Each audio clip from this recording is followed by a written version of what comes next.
Oh boy, Nintendo's back at it again with their BS censorship. Does this Nintendo fanboy finally stand up and fight? Let's find out. And that is this account called Today News. You have seen me use this account several times in my videos over the last few weeks, sharing updates from the Nintendo Today app. Okay, so what's wrong with the app? Can you please explain? And unfortunately, due to copyright takedowns from Nintendo, this account will no longer be able to post content from news posts. Why not? If they're making their own content and they're sitting here transforming it, it's called fair use. You're allowed to report on the news. That is a clear infringement. We'll still post when new content is available, but you'll need to view the content itself within the app. I mean, we have enough apps. Not everybody wants to download another app just to make Nintendo happy. You know, as a company, you should try to get your news out on multiple platforms, not just one. iOS users can tap our links to open the app directly. And again, not everybody wants to use an app. How hard is that to understand for Nintendo? The unfortunate part with this is Nintendo taking the stance that, hey, you know what? We really don't want anyone even recording things. We've had things about... I don't recall anybody caring what Nintendo wants. It's called free use. If you want to report on something that they do, or you want to record something off of a gameplay that you sit there and play, it don't matter what they want. Things getting recorded and being a problem. Now we're, hey, you can't even share it on social media. I mean, if you want to share it on social media, who cares what Nintendo wants? It's not their platform. They don't own the platform. It's a First Amendment right to do so. Consistently, little weird. Now, to note, Nintendo has not issued any copyright strikes or anything to my YouTube channel, and not yet they haven't, but just you wait. It wouldn't be the first time they've done shit like this. Nintendo used to have rules on YouTube 8 years ago that we could not use gameplay content or trailers in our content. Oh, and I remember that. Nintendo would sit there and copyright strike you for sitting here live streaming their games, which, number one, that is against the law, what they were doing. Falsely copywriting people is a crime. That is illegal. So there is nothing wrong with someone buying a game, playing it, live streaming it. You have the right to do so. Now, YouTube don't have to let you do it. It's YouTube's platform, but Nintendo should have no say or any power over that. And then they change those rules and they allow it. Oh, and I wonder why that was. Could it have something to do with the Wii U being such a failure that they needed us to talk about? But not, I guess, if you're posting on X, they're going to come after you and copyright and take down all your videos. And that is BS. Why? Because they can't control X and X tends to do whatever the heck they want to do? Who cares what Nintendo wants? Nintendo can go F themselves. I don't really understand what Nintendo's problem is with people sharing stuff.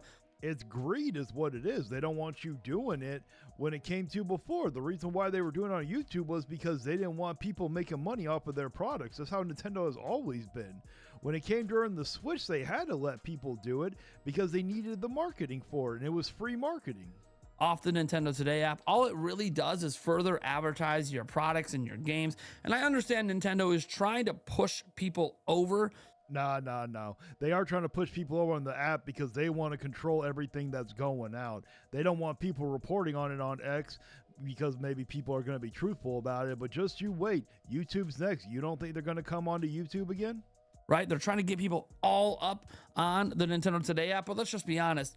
All these videos are coming to the internet one way or another, whether it's through Reddit, whether it's through X, whether it's through Vimeo, or... Exactly. So they might as well just let people post on it. You know, if they sit there, read a news article from Nintendo on the app, and it's like, oh, well, I want to sit there and report on it, they're allowed to. It's the First Amendment, for crying out loud. Nintendo cannot like all they want. They can want in one hand and shit in the other and see which one fills up faster. Many other different ways.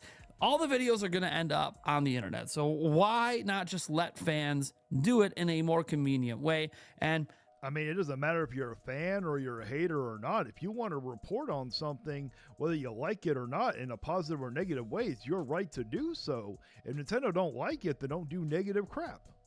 Maybe Nintendo, you should just post them up yourself. Or maybe Nintendo should just let other people report on it. You know, that would solve all these problems if you would not make the videos exclusive to Nintendo Today. Or maybe they hit on Nintendo Today, then an hour later. Yes, but they can control the app. They have full control over the app. I think the reason why they don't want it on X is because they can't control the narrative about themselves. You post them up on your social media. I understand why you're creating that separation and why you want people to use the Nintendo Today app? Yes, because they can control the narrative, and also they make more money on their own app. They probably have advertisers on there, so they're going to get paid for it, and it's probably a bigger cut than what they get on X.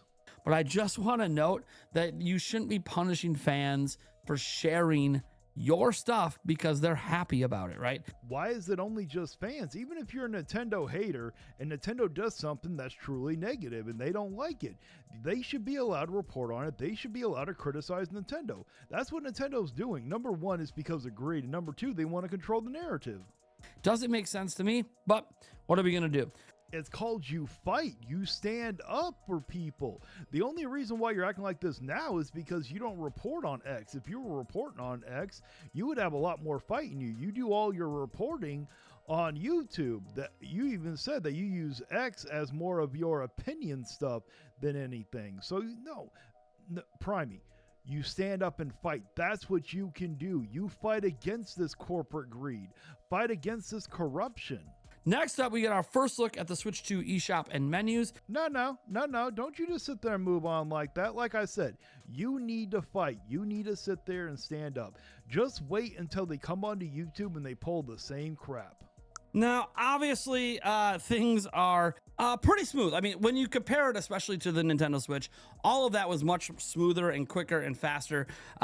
I could argue there's aspects of it that aren't quite as smooth as I would like them to be or quite as quick, but I have to admit, it's good enough. Primey, when it comes to next gen or a $500 console like this with the bundle, good enough, that's not good enough for a new system.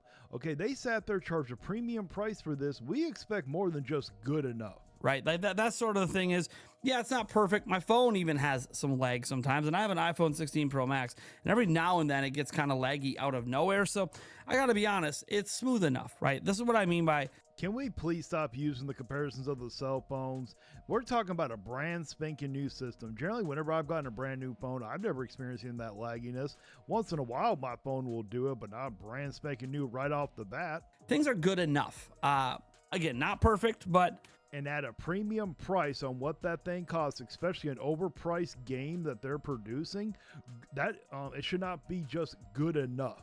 A hell of a lot better than what the heck we were dealing with on Switch. And you know what also is a hell of a lot better than what we were dealing with on Switch? Fortnite! I never played Fortnite, but when it came to the Switch 1, guess what? We got a product that was good enough at a very good price. Now we're getting a very high price thing. Good enough for that high price thing is not good enough. Well, that's going to be it for my reaction. Let me know down in the comments if you agree with me or not. Please like, share, and subscribe. And until next time, stay vigilant.